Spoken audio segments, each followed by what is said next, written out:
사랑 한 번 더 인사하고 말씀을 받습니다. 우리 손을 꼭 잡고 인사합니다. 당신은 주님을 닮았습니다. 주님을 닮았다 그러니까 조금 부담스러워요. 다시 인사합니다. 당신은 주님을 닮아가고 있습니다. 훨씬 더 자신이 있습니다.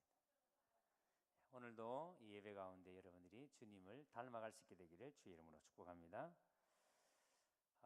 우리가 신앙생활 한다는 것은 참 이게 엄청난 일입니다.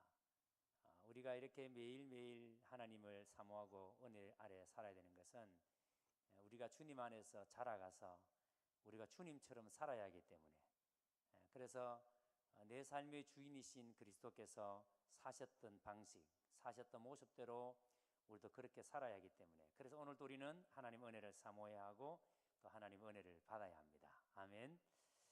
여러분, 우리가 신앙생활하면서 이런 생각을 종종 할 때가 있습니다. 믿음은 어떻게 자라지? 믿음을 어떻게 해야 우리의 믿음이 잘 자라지? 믿음이 우리가 자랄 수 있는 길은 오직 한 가지 길입니다. 우리가 무엇을 통해서 믿음이 자라죠? 그렇죠. 하나님의 말씀을 들을 때 우리가 말씀을 통해서 믿음이 자랍니다.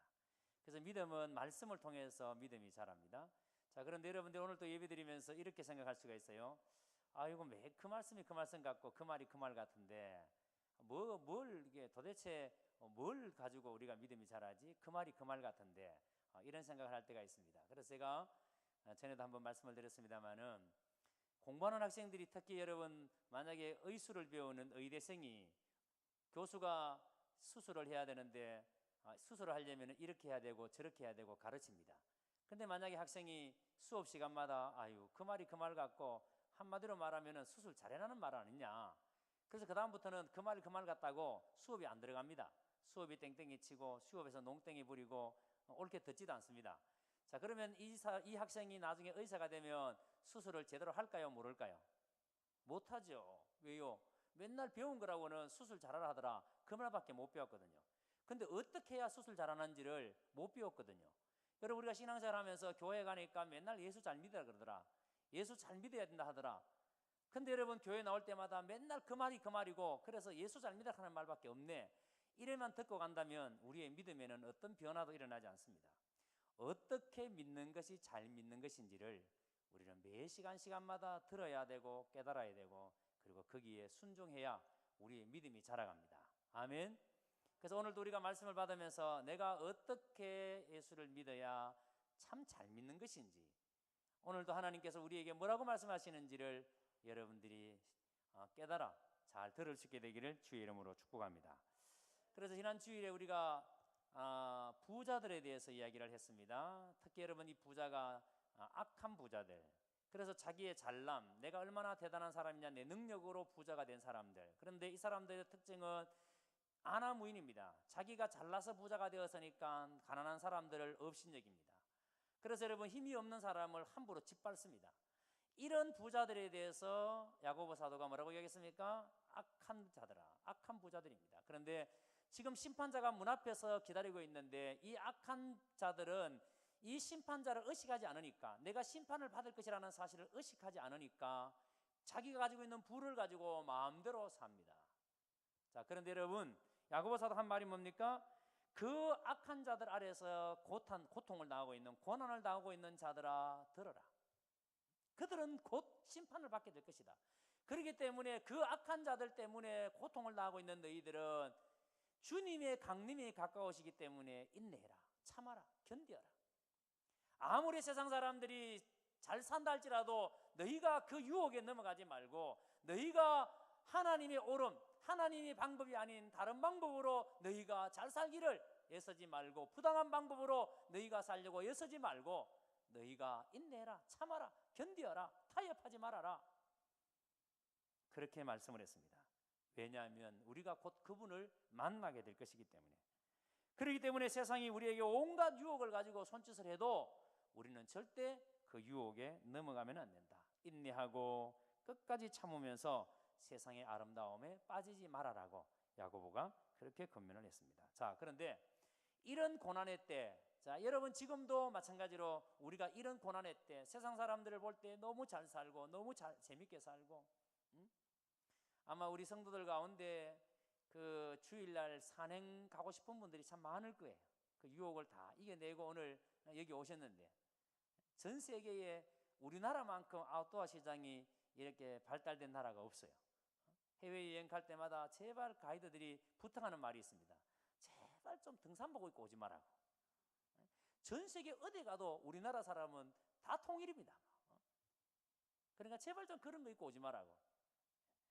여러분, 우리는 그런 여가를 즐기고 요즘은 건강에 관심이 많으셔서 등산을 하고, 근데 우리 예수 믿는 사람들은 오늘 이 시간에 이렇게 주님 앞에 나와 예배를 드리니까 얼마나 그런 유혹을 받습니까? 나도 좀 그렇게 살고 싶은데, 저렇게 좀 즐기고 싶은데. 자, 그런데 여러분, 이런 고난의 때 그런 유혹에 넘어가지 말고 인내하라, 견디어라고 말씀합니다. 자, 그러면서 오늘 말씀은 이런 고난의 때가 되어서 더욱더 우리가 해야 될 것이 있는데 13절에 보세요. 고난이 올 때에 기도하라 라고 말씀합니다. 너희 중에 고난당하는 자가 있느냐? 그는 기도할 것이요. 너희가 고난이 있느냐? 그러면 기도해라. 여러분, 이 말은 우리가 삶의 궁지에 몰렸다면, 우리가 살아가면서 어떤 어려운 문제에 직면하고 어떤 어려운 문제가 있다면 그때에 기도하라는 말씀이에요. 자, 이 말씀을 우리가 문맥에서 좀 살펴봐야 되는데, 대체적으로 사람들은 이렇게 고난이 올 때에 이 고난의 죄로 말미암아 찾아온 고난이라고 생각할 때가 참 많습니다.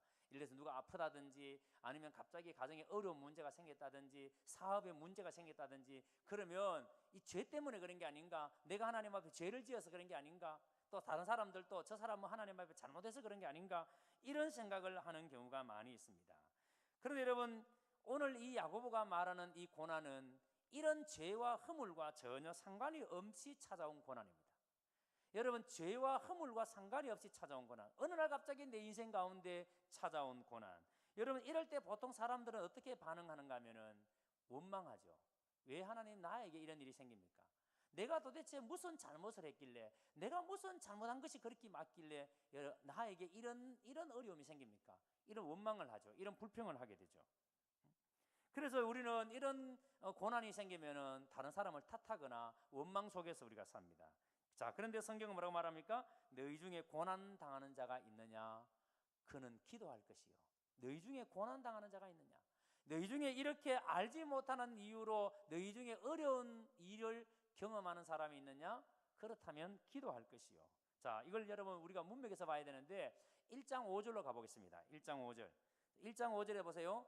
자, 우리 화면 한번 띄워주시고, 자, 같이 읽어봅니다. 시작.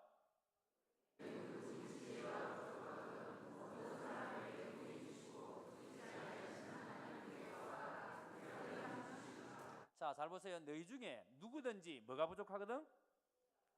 자, 여러분, 이렇게 지혜가 부족하면 뭘 구하라고요?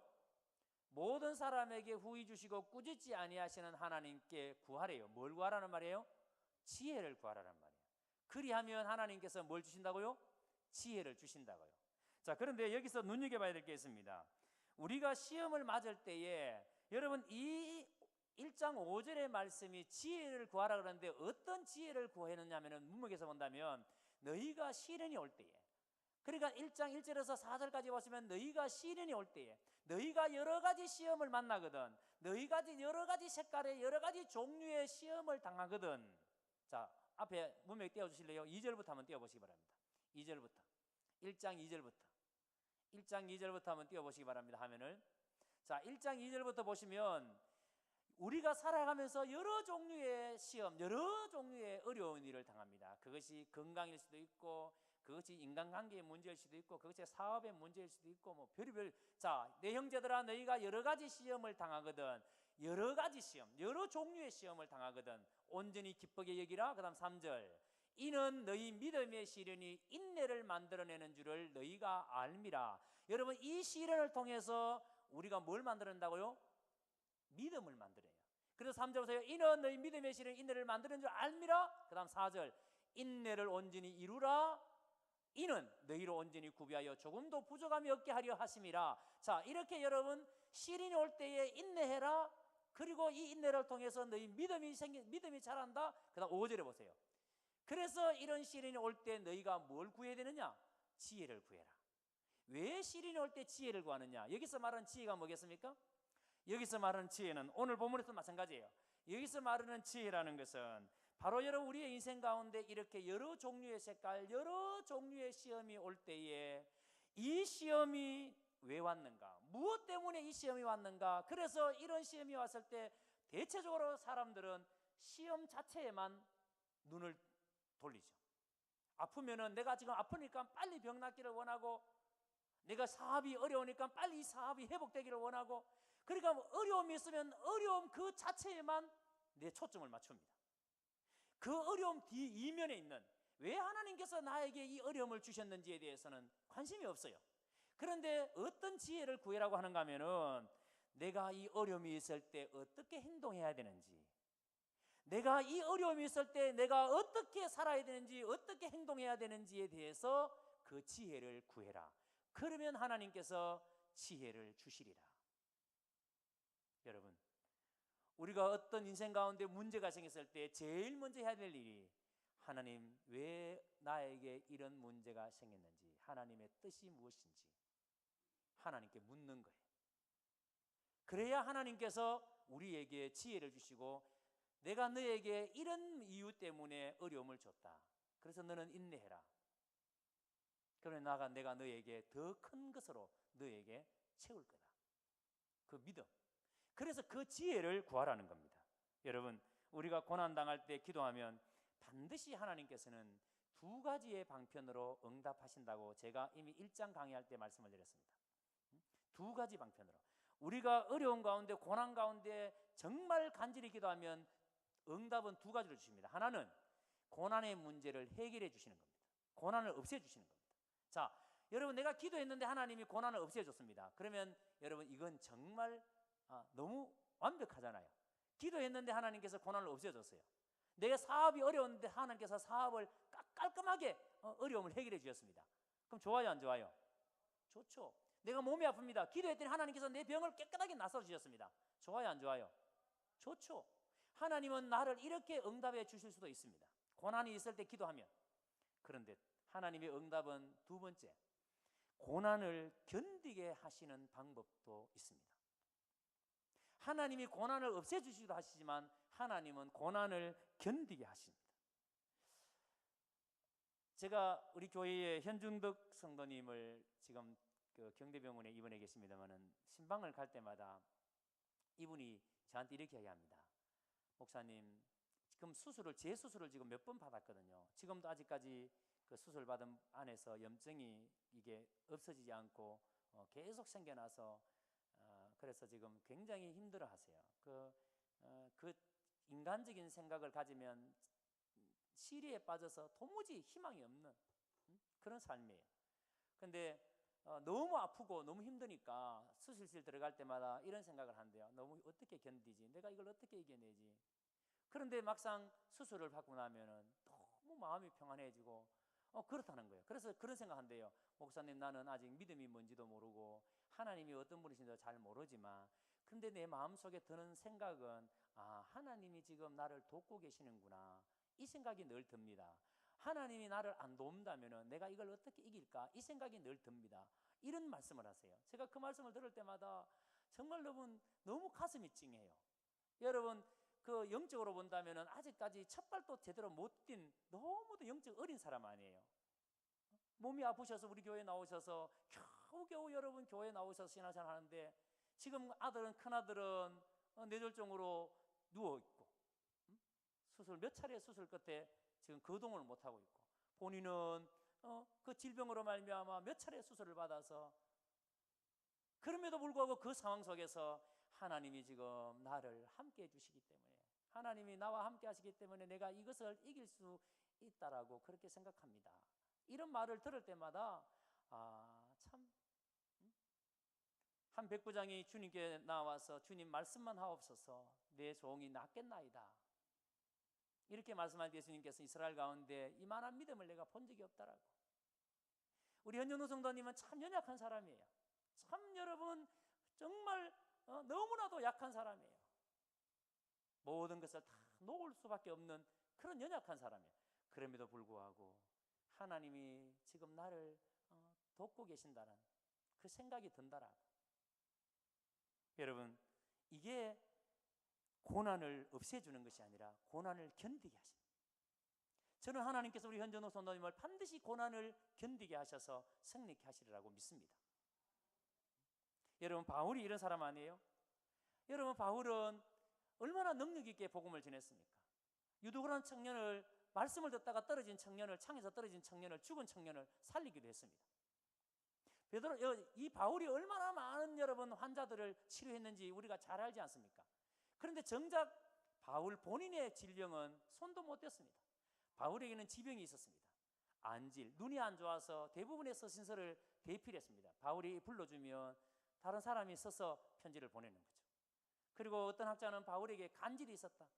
이제 갑자기 정신 가만히 있다가 막 사람이 거품을 흘리면서 쓰러지는 거죠. 바울이 그런 병이 있었다고 말하는 사람이 있습니다. 여하튼 바울에게는 치명적인 질병을 가지고 있었는데 그것이 자기의 순례 전도에, 순회 전도에 굉장히 지장을 초래했습니다. 그래서 바울은 그것 때문에 하나님께 간절하게 기도해서 하나님, 나 이것 때문에, 이 아픔 때문에 참 어렵습니다. 하나님께서 좀 고쳐주세요. 근데 하나님께서 바울의 기도를 들으시고 하나님의 응답이 뭐였습니까? 네 은혜가 네게 족하다. 네 은혜가 네게 족하다. 이는 내 능력이 약한 데서 온전하여 짐이라 하신지라. 바울아, 네가 지금 은혜를 구하느냐? 네가 네 병 낫기를 지금 나에게 구하느냐? 바울아, 너는 네 은혜가 너에게 지금 족한 것이다. 그리고 너는 그 연약함, 너의 그 약함 때문에 그 약한 가운데서 나의 능력이 나타나느니라. 왜요? 바울은 그 약함 때문에 하나님 아니면 안 됩니다. 매 순간마다 일어날 때마다 잠잘 때마다 하나님, 오늘 밤 하나님이 나를 지켜주지 아니하시면 내일 아침에 내가 일어날 수 없고, 일어날 때마다 하나님, 오늘 아침, 오늘 이 하루도 하나님이 나와 동행하지 않으시면 내가 살 수가 없고, 그래서 바울은 하나님 아니면 안 됩니다. 이 마음 가지고 죽도록 하나님께 매달리는 거죠. 그래서 약한 데서 하나님의 능력이 나오더라. 이게 여러분 하나님이 견디게 하시는 겁니다. 모든 질병을 깨끗하게 치료하시는 것이 아니라, 고난의 환경을 바꿔주시는 것이 아니라 견디게 하시는 겁니다. 저는 여러분 이 견디게 하시는 능력이 참 귀하다고 생각합니다. 그 상황 속에서 나를 이기게 하시는, 너희 중에 고난당하는 자가 있느냐? 저는 기도할 것이요. 즐거워하는 자가 있느냐? 저는 찬송할지니라. 여러분 기억하시기 바랍니다. 인생의 고난의 순간, 여러분이 살아가면서 어떤 어려운 일들이 생기고 문제가 생길 때에 반드시 그 순간 여러분들이 하셔야 될 일은 기도하는 일입니다. 그러면 여러분 반드시 우리 인생 가운데는 이 고난의 순간이 있는 것만 아니라 하나님은 그 고난 가운데서도 우리에게 즐거움을 주십니다. 우리에게 기쁨을 주십니다. 예수 믿는 사람에게는 세상이 줄 수 없는 그 기쁨을 주님이 우리에게 주십니다. 세상 사람들이 바라봤을 때는 저게 뭐 기쁨이고 생각하지만 주님이 주시는 기쁨은 세상 사람들이 주는 기쁨과는 전혀 차원이 다른 겁니다. 하나님은 우리에게 그 즐거움의 순간을 주십니다. 그래서 고난 중에도 기도하면 하나님은 그 가운데 우리가 나아갈 수 있는 길을 보여주십니다. 이게 여러분 우리의 믿음의 힘이에요. 능력이에요. 우리가 사방이 다 막혀 있는 것처럼 보이지만 우리가 기도할 때 하나님께서 우리가 어디로 가야 하는지를 하나님께서 그 길을 보여주십니다. 그래서 고난의 순간에도 기도하고 찬양하는 삶이 바로 우리 그리스도인의 삶의 능력입니다. 이런 은혜가 우리 경운의 모든 성도들에게 있기를 주님의 이름으로 축복합니다. 자, 그리고 여러분 두 번째로 생각해 볼 것은 기도하는데 고난이 있을 때 기도하라 그러고, 두 번째는 병자들을 위해서 기도하라라고 말합니다.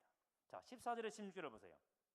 여러분 우리가 이 야고보서를 읽다가 오늘 이제 우리 야고보서의 결론입니다만은 야고보는 1장에서 5장까지 전체적으로 한 교훈을 가지고 말씀하시는 게 아니라 이건 여러분 잠언처럼 뚝뚝뚝 교훈이 떨어져 있습니다. 그러니까 딱딱 떼어내서 말씀해도 아무런 문제가 없는 교훈들이에요. 그래서 문맥에서 흐르면서 좀 여러분 안 맞는 것처럼 보이더라도 야고보가 이렇게 하는 의도가 있습니다. 그래서 갑자기 여러분 보세요. 고난에 대해서 기도하다가 갑자기 병자에 대한 이야기가 나옵니다. 병든 자가 있느냐? 기도해라. 너희 중에 병든 자가 있느냐? 그는 교회 장로들을 청할 것이요. 자, 그런데 여러분 지금 여기서 말하는 병자는 모든 병자, 우리가 생각하는 그런 모든 병자를 가리켜서 하는 말이 아니에요. 지금 야고보가 하는 여기서 말하는 병자는 죄 때문에 생긴 병자를 말합니다. 죄 때문에 생긴 병자, 죄로 말미암아 오는. 여러분, 이런 사람은, 죄로 말미암아 병이 온 사람은 죄를 회개하면 병이 나아요. 죄가 하나님 앞에 토설되어지면 치료를 받습니다. 자, 그런데 문제는 죄와 상관이 없이 생기는 병이 있습니다. 죄와 아무런 상관이 없는데 나에게 병이 생길 때가 있습니다. 자, 여러분, 이럴 때, 이렇게 병이 생겼을 때 우리는 어떻게 해야 되는가? 자, 여러분, 요한복음 9장에 읽어보시면 날 때부터 소경된 자가 있습니다. 근데 사람들이 이 날 때부터 소경된 자에 대해서 늘 궁금했습니다. 도대체 저 사람은 누구 죄 때문에, 조상들의 죄 때문에 저 사람이 날 때부터 맹인이 되었는가? 아니면 자기 죄 때문에 날 때부터 맹인이 됐는가? 아니면 부모님의 죄 때문에 날 때부터 저 사람이 맹인이 되었는가? 그게 궁금했습니다. 그런데 어느 날 예수님에게 물었습니다. 주님, 도대체 저 사람은 누구 죄 때문에 저렇게 날 때부터 앞을 못 봅니까? 맹인이 되었습니까? 근데 예수님께서 그렇게 묻는 사람들을 향해서 뭐라고 말했습니까? 그 사람이 맹인이 된 것은 누구의 죄 때문이 아니라 하나님의 영광을, 하나님이 하시는 일을 나타내기 위해서 맹인되었다라고.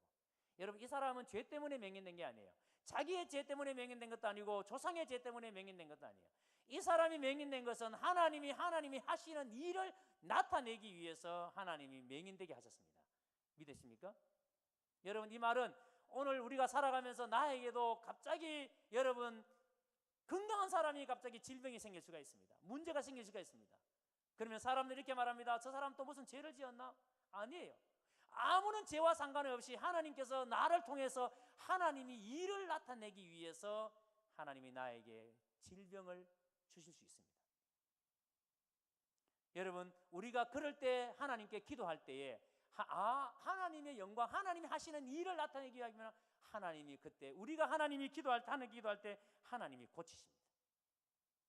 여러분, 마리아의 오라버니 나사로가 병이 들었습니다. 그런데 이 마리아가 빨리 사람을 보내서 예수님을 오라고 그랬습니다. 예수님, 나사로가 병이 들었습니다. 빨리 와서 나사로의 병을 고쳐주십시오. 그런데 예수님께서는 빨리 오셔야 되죠. 당연히 남도 아닌데 빨리 와서 고쳐주셔야 되죠. 그런데 예수님은 그 얘기를 들으면서도 불구하고 의도적으로 늦게 오십니다. 빨리 오셔가지고 지금 나사로를 고쳐주셔야 되는데 예수님은 일부러 늦게 오십니다. 그 사이에 그만 나사로가 죽고 말았습니다. 그런데 예수님께서 도착했을 때는 이미 나사로가 죽은 지 나흘이 되었고, 그래서 마리아가 원망조로 이야기합니다. 주님이 여기 계셨더라면 오라버니가 죽지 아니하였을 터인데 주님이 안 계셨기에 이미 죽어서 나흘이 되었고 냄새가 납니다. 원망조로 이야기합니다. 주님이 안 계셨기 때문에. 그런데 주님께서는 그렇게 늦게 오신 의도가 있습니다. 이유가 있습니다.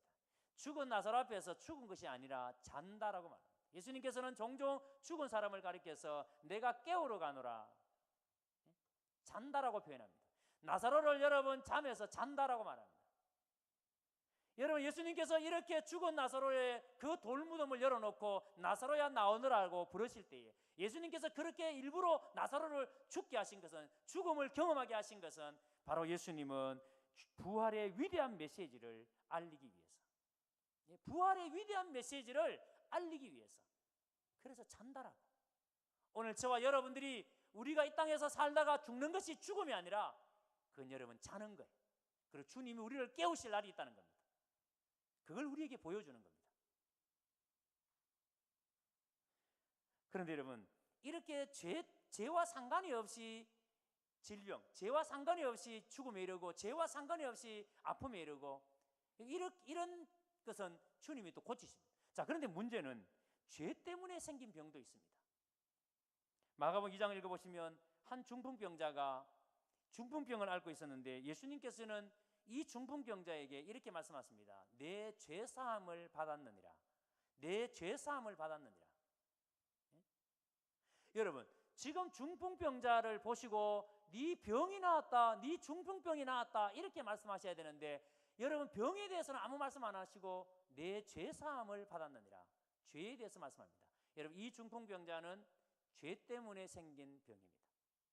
여러분, 죄 때문에 생긴 병은 반드시 하나님 앞에 죄가 토설되어져야 돼요. 죄가 토설되어져야 그 병이 낫습니다.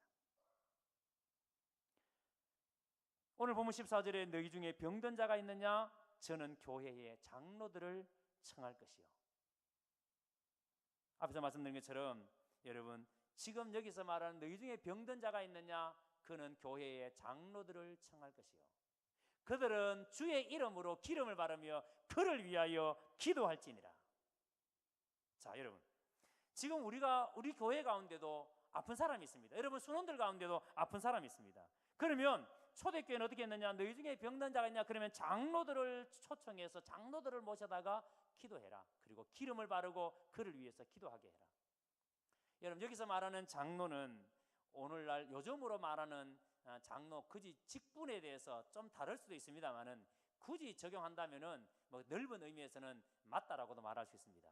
근데 여기서 말하는 장로는 오늘날 현대교회에서는 장로가 두 가지의 장로가 있습니다. 하나는 목회하는, 목양하는, 말씀을 전하고 목양하는 장로. 여기 써 있는 이 이경우 목사도 장로예요. 목양하는 장로예요. 목양하는 장로. 말씀을 전하는 장로예요. 그리고 또 여러분들의 투표로 의해서 세워지는 장로는 성도들을 돌발하고, 그래서 성도들의 삶을 챙기고 돌보고 그렇게 하는 사역을 하기 위해서 세운 장로들이 지금 우리 교회로 말하면 이 시무 장로님들이에요. 그러니까 이 장로님들의 역할은 성도들을 돌보는 일이에요. 그래서 누가 아픈 사람이 있느냐? 장로들을 불러다가 기름을 바르고 기도하게 해라. 그렇게 말합니다. 여러분, 여기서 말하는 기름이라는 것은 어떤 학자들은 성령을 가리킨다 이렇게 말씀하는 분도 있습니다만은 디모데전서 5장 읽어보시면은 바울이 아픈 사람이 있으면은 병을 위해서 포도주를 조금씩 서라라는 말씀이 나옵니다. 그러니까 아픈 사람이 있을 때 포도주를 조금씩 서라. 그리고 난 다음에 바울도 종종 여러분 병을 고칠 때에 여러분 기름과 포도주를 사용합니다. 그리고 우리가 잘 알다시피 선한 사마리아 사람의 이야기 속에서도 강도 만난 사람을 치료할 때도 역시 기름을 사용합니다. 그러니까 여러분, 이 당시는 치료 행위로 사용되어지는 것이 포도주와 기름들이 사용되어졌습니다. 자, 이 말은 무슨 말인가 하니까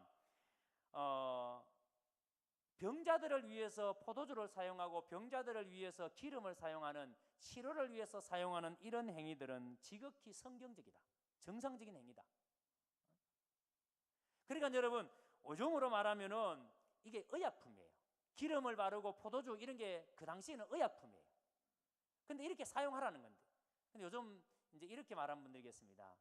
정말 믿음이 있다면 우리가 약을 안 먹어도 병원에 치료를 안 받아도 하나님이 고쳐주시면 될 거 아니냐. 물론 그러면 좋죠. 근데 하나님이 일하시는 방법이 여러분 그렇게도 일하시지만 하나님께서는 이렇게 약을 사용하는 것도 하나님이 쓰시는 치료행위라는 사실을 여러분들이 믿으시기를 바랍니다. 그래서 여러분, 우리는 종종 객기를 부립니다. 아유, 난 약 안 먹어도 돼. 하나님이 나를 고치시는데. 제 친구 목회자 중에 한 분이 30대 중반에 하나님의 부름을 받았는데 참 너무 안타까웠던 게 뭐냐면 신부전증을 앓고 있었는데 형님의 신장을 이식받고 5년 만에 재발을 되었습니다. 근데 기도원에 가서 기도하는 중에 이런 얘기를 듣습니다. 하나님을 온전히 의지해야지. 하나님을 온전히 의지하면 고쳐주시는데 왜 하나님을 온전히 의지하지 않느냐? 왜 자꾸 사람을 의지하느냐? 그래서 전도사 때니까 너무 그 말이 충격을 받았습니다. 그렇지, 내가 하나님을 믿는 사람인데 하나님을 온전히 의해야 되지, 내가 약을 의지하고 내가 병원을 의지하고 이래가 되겠냐? 그래서 그때부터 기도하기 시작했습니다. 기도원에서. 근데 여러분, 재발되고 난 다음에 그런 생각이 들어서 기도원에서 기도하는데 기도원에서 기도하기 시작한 지 하루 만에 여러분, 이 신부전증 환자들은 투석하지 않으면 금방 쓰러집니다. 금방 쇼크 옵니다. 피가 우리의 모든 불순물을 걸러내서 소변으로 배출해야 되는데 우리의 모든 불순물을 이 피가 못 걸러내니까 소변으로 배출이 안 되니까 여러분 금방 독이 쌓이니까 몸이 쇼크를 일으킬 수밖에 없죠. 그래서 투석도 안 해, 약도 안 먹어. 그래서 기도원에서 바로 쇼크가 와서 쓰러졌습니다. 119 구급대에 의해서 실려오는 중에 병원에 도착하기도 전에 이미 운명했습니다. 물론 하나님이 하시는 일이지만 참 여러분 마음이 많이 참 아팠어요. 눌렸어요. 우리는 여러분 그냥 아무것도 우리가 하나님께서 우리에게 주신 그런 모든 것들을 사용하지 아니하고 기도만 하면은 하나님만 의지하면은 된다. 맹목적으로. 그게 참 좋은 신앙인 것처럼 보이지만 여러분 그렇지 않습니다. 기름을 사용하고 포도주를 사용하는 것도 정당적인 성경적인 치료 행위다라는 것. 그러므로 아플 때 올바른 치료 행위는 믿음의 행위입니다. 믿음이 없어서 약 먹고 믿음이 없어서 병원 가는 게 아니라 우리가 약 먹고 병원 가는 것은 지극히 정상적인 성경적인 행위입니다. 15절 16절 보세요. 믿음의 기도는 병든 자를 구원하리니 주께서 그를 일으키시리라. 혹시 죄를 범하였을지라도 사하심을 받으리라. 죄를 범하였을지라도 사하심을. 그러므로 너희 죄를 서로 고백하며 병 낫기를 위하여 서로 기도하라. 자, 지금 야고보는 이렇게 죄로 말미암아 생겨난 병이 있다면 숨기지 말고 공동체 안에서 솔직하게 나누어라. 솔직하게 나누어라. 그래서 솔직하게 하나님 앞에 그 죄를 실토해라. 고백해라. 그래서 여러분들이 순모임 가운데 죄 가운데 모임 가운데 그 나눔 가운데 죄가 토설되어질 때 그 문제를 가지고 서로 기도해 줘야 돼요. 그렇지 않으면 여러분 그것이 공동체에 얼마나 나쁜 영향을 미치는지 모릅니다. 공동체 안에 여러분 죄가 있을 때 악 안에 한 사람의 죄로 말미암아 공동체 전체가 무너지지 않습니까? 하나님께서 공동체의 순결을 요구하시는데 그 한 사람의 죄가 숨겨진 죄가 괜찮겠지? 뭐 큰 것도 아니에요. 대단한 것을 훔친 것도 아니에요. 외투 한 부를 훔치고. 그런데 하나님께서는 그것으로 말미암아 공동체의 실패를 경험하게 하십니다. 여러분 공동체 안에서 우리 순 안에서도 교회 안에서도 이렇게 여러분 만약에 내가 이 고난이 죄로 말미암아 일어난 고난이라면 솔직하게 하나님 앞에 토설하고 공동체는 그 문제를 가지고 함께 기도하고 내 문제인 것처럼. 그런데 우리가 그렇게 하지 못하는 이유가 뭐냐면 내가 그렇게 말하면 사람들이 자꾸 편견을 가져요. 순에서 내 마음에 있는 얘기를 나누면은 편견을 가져요. 마치 여러분 좋은 것이처럼 평생 그 사람의 그것이 꼬리처럼 물고 다니니까. 그래서 아예 순에서는 어떤 말도 나에 대한 얘기를 안 하려고. 왜? 믿을 수가 없으니까. 그런데 오늘 야고보는 이렇게 죄 때문에 병이 생긴 거라면 반드시 죄를 고백하라고. 교제 가운데 죄가 고백되어지고 그래서 서로 병 낫기를 기도하라고. 그러므로 여러분 성숙한 사람은 자신을 숨기는 사람이 아니에요. 믿음이 성숙했다는 사람은 절대로 자신을 숨기는 사람이 성숙한 사람이 아니에요. 성숙한 사람은 자기를 노출시키는 사람이 성숙한 사람입니다. 자기의 부족함, 자기의 모든 연약함을 노출시킬 줄 아는 사람이 성숙한 사람이에요.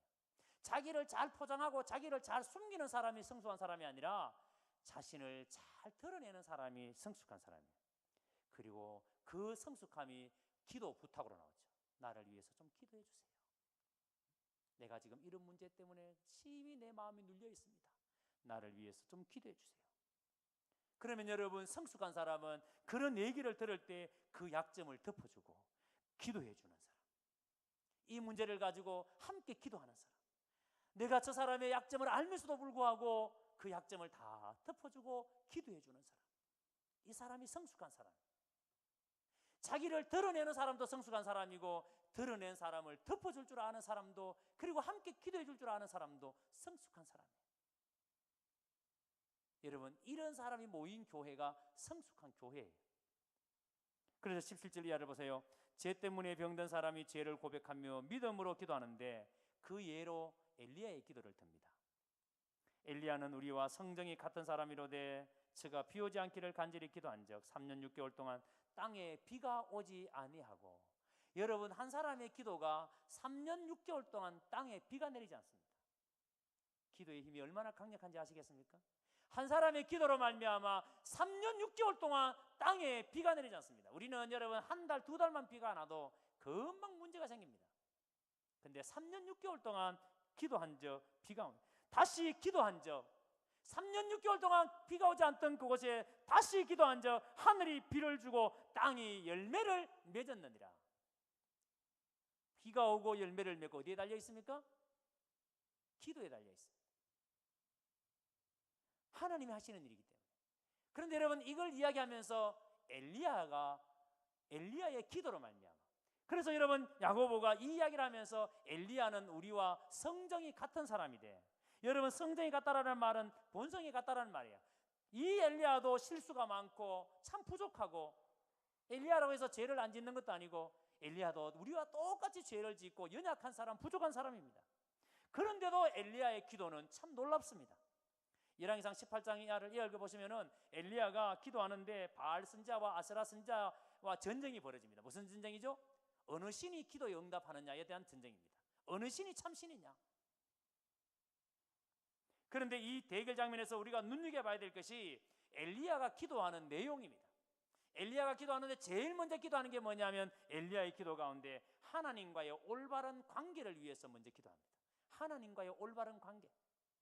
여러분들은 무언가를 얻기 전에, 무언가를 구하기 전에 진짜 내 믿음이 지금 하나님과 정상적인 관계가 되어 있는가?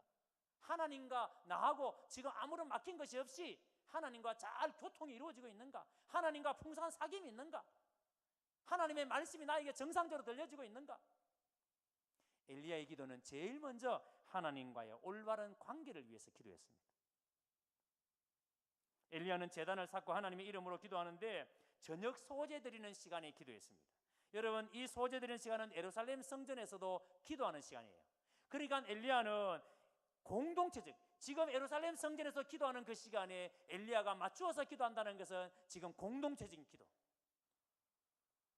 지금 한 마음으로 기도하는 겁니다. 그리고 엘리야는 하나님의 영광을 위해서 기도합니다. 자신의 영광을 구하는 것이 아니라 하나님의 영광을 위해서. 그리고 엘리야의 기도는 믿음의 기도였습니다. 엘리야가 기도할 때에 대해 쪽에서, 지중해 쪽에서 한 줌의 구름이 솟아오릅니다. 구름이 뜹니다. 그러면 여러분, 하늘에는 구름이 있으니까 당연히 그거 뭐 그냥 예사롭지 않게 그냥 지나갈 수 있어요. 그런데도 불구하고 엘리야는 그 손만한 작은 구름이 일어나는 것을 보고 엘리야는 아방에게 이렇게 말합니다. 비에 막히지 아니하도록 마차를 갖추고 내려가소서. 비에 막히지 않도록.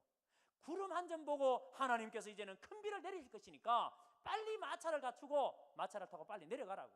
아니면 비 때문에 막혀서 못 간다고. 엘리야는 이렇게 확신을 가지고, 하나님이 응답해 주신다는 확신을 가지고 기도했습니다. 여러분, 이런 엘리야가 우리와 본성이 같은 사람이라고. 이런 엘리야의 기도를 들어주신 하나님이라면 우리의 기도도 들어주신다고.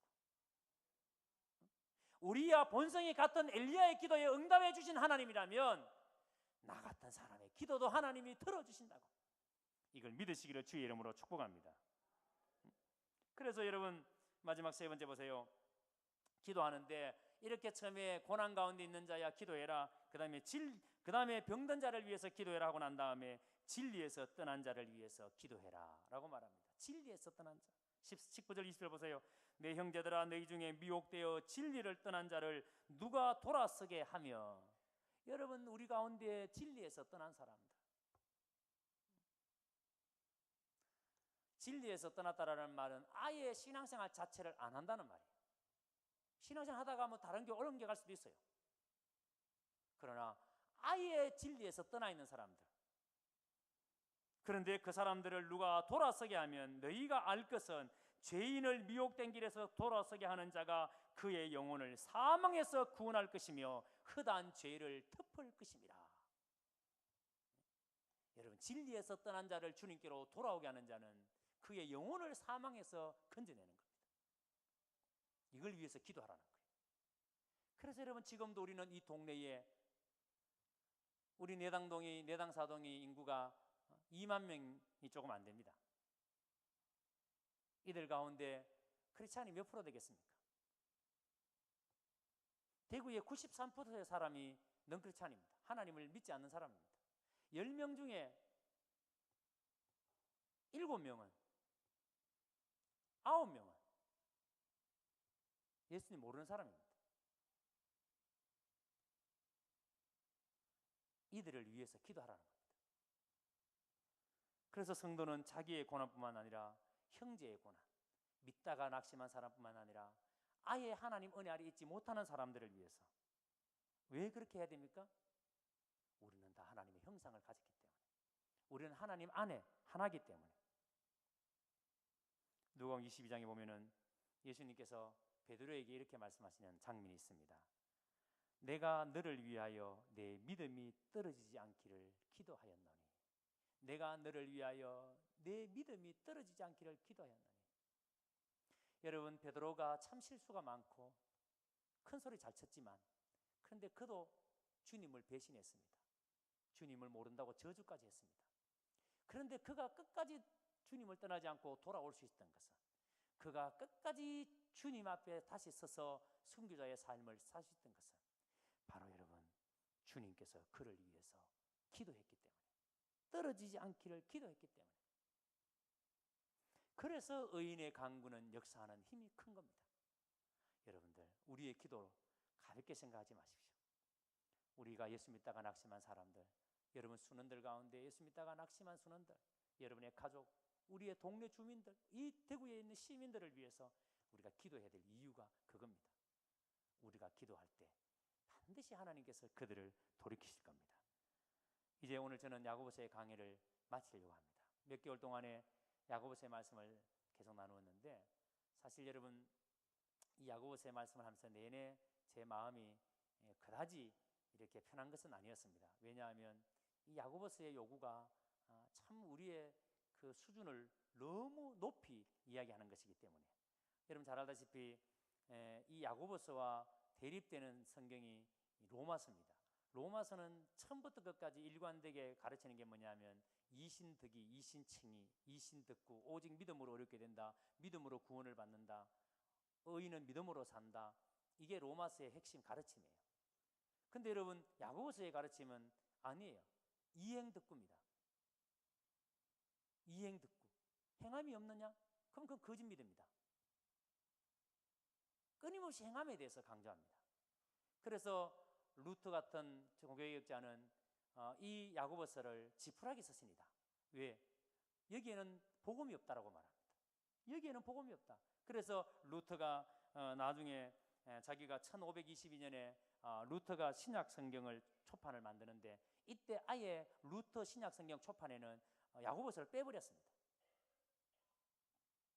자, 그런데 여러분, 우리가 이 야고보서를 처음 받아 읽었던 1차 독자, 야고보 사도가 편지를 썼을 때 이 편지를 누구에게 보내려고 편지를 썼느냐, 이 편지를 처음 받아 읽는 1차 독자, 여러분, 그 사람들의 입장에서 이 야고보서를 여러분 생각하셔야 됩니다.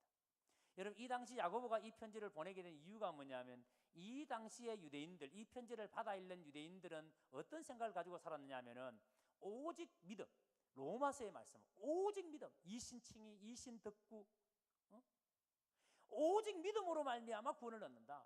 그래서 여러분, 우리는 믿음으로 말미암아 구원을 얻기 때문에 우리는 어떻게 살아도 상관이 없다. 그래서 여러분, 이 당시의 유대인들은 율법으로는 흠이 없는 자, 바울 자신도 나는 율법으로는 흠이 없는 자다, 난지 8일 만에 할례를 받았다. 그래서 한 청년이 예수님을 찾아와서 어떻게 하여야 영생을 얻을 수 있습니까? 네가 하나님께서 말씀하시는 하나님의 말씀을 잘 지켜 행하면, 예, 나는 구약의 모든 율법의 말씀을 잘 지켜 행했습니다. 그래서 여러분, 이것이 유대인들의 자랑이었습니다. 그들은 일에 한 번씩 금식을 하고, 그들은 선행과 구제하는 일에도 열심을 냈고, 그들은 나름대로 종교적인 대단한 열심을 가지고 스스로가 완벽하다고 할 만큼 살았습니다. 율법으로는 완벽하게.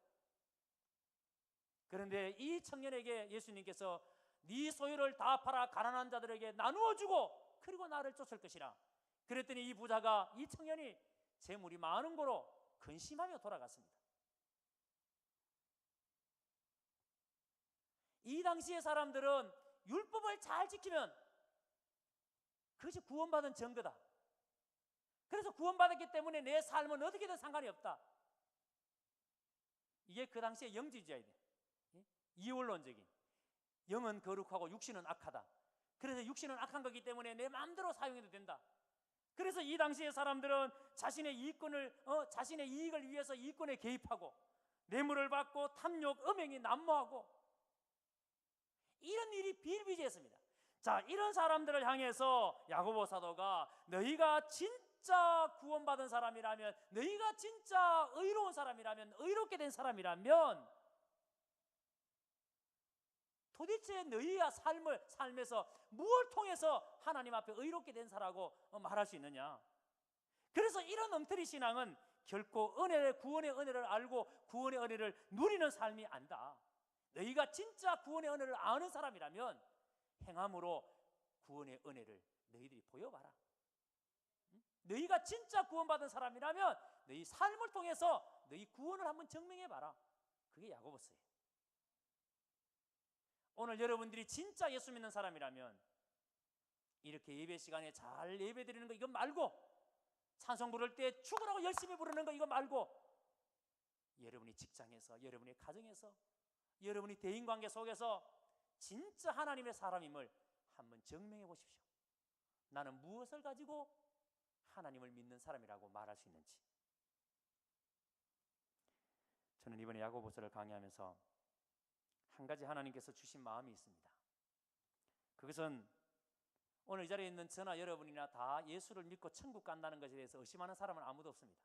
지금 제가 이 시간 나는 죽으면 천국 갑니다, 확신합니다, 손 들어보세요 하면은 손 안 들 사람 아무도 없습니다.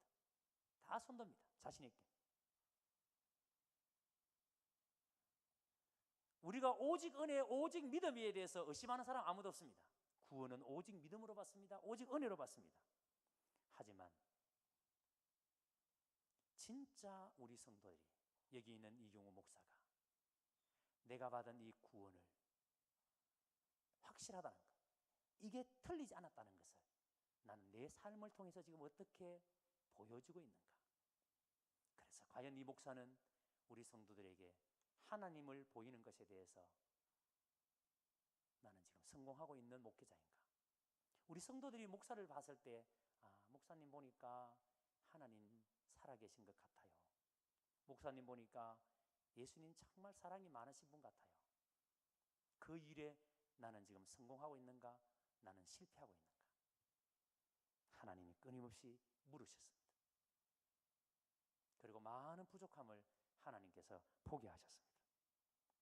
저는 지금도 그리스도를 알아가는 일에 참 많이 부족함을 느낍니다. 그러나 하나님께서 주신 마음은 내가 분명히 하나님과 인격적인 만남을 가졌지만 내가 하나님을 알아가는 일에 더 열심을 가져야 된다. 매 순간순간마다 하나님을 알아가는 일. 제가 언젠가 여러분에게도 말씀드렸습니다마는 내가 하나님과 인격적으로 만났습니다라고 말할 때 그 인격적인 만남이 무슨 의미인가? 내가 하나님을 지식적으로 아는 거, 하나님은 이런 분이십니다, 하나님은 전능하시고 하나님은 전지하시고 하나님은 무소부재하시고, 이렇게 하나님을 지식적으로 아는 것이 하나님을 인격적으로 만난 것인가? 아닙니다. 하나님을 인격적으로 만났다라는 말은 내 삶을 이제 하나님 앞에 어떻게 드릴까, 나의 삶을 하나님을 위해서 어떻게 드릴까를 고민하는 그 시점이 하나님을 인격적으로 만난 출발점이에요. 그러니까 내 삶을 하나님 앞에 어떻게 드릴까 고민이 아직까지 없다면, 나에게 내 삶을 하나님께 어떻게 드릴까요? 이 고민이 나에게 없다면 나는 아직까지 하나님을 만나지 못한 사람입니다. 내 삶을 하나님을 위해서 어떻게 드릴까요? 이 고민이 하나님을 만난 첫 출발점입니다. 여러분들은 이 야고보서의 말씀을 들으면서 내 삶을 어떻게 하나님께 드릴까요? 이 고민을 해보셨습니까? 내 삶을 어떻게 하나님 앞에 드릴까요? 고민해 보셨습니까? 그래서 야고보서의 결론으로 알고도 행하지 아니하면 죄인이라. 우리가 수없이 많은 말씀을 들었고 수없이 많은 깨달음이 있음에도 불구하고 행하지 않는 것이 죄고, 그것이 바로 불신입니다. 행함이 없는 믿음은 그 자체가 죽은 것이니라. 내가 아직까지 내 삶을 통해서 이 하나님의 은혜가 드러나지 않는다면 내가 믿음이 있다고 하지만 그 믿음은 죽은 믿음이에요.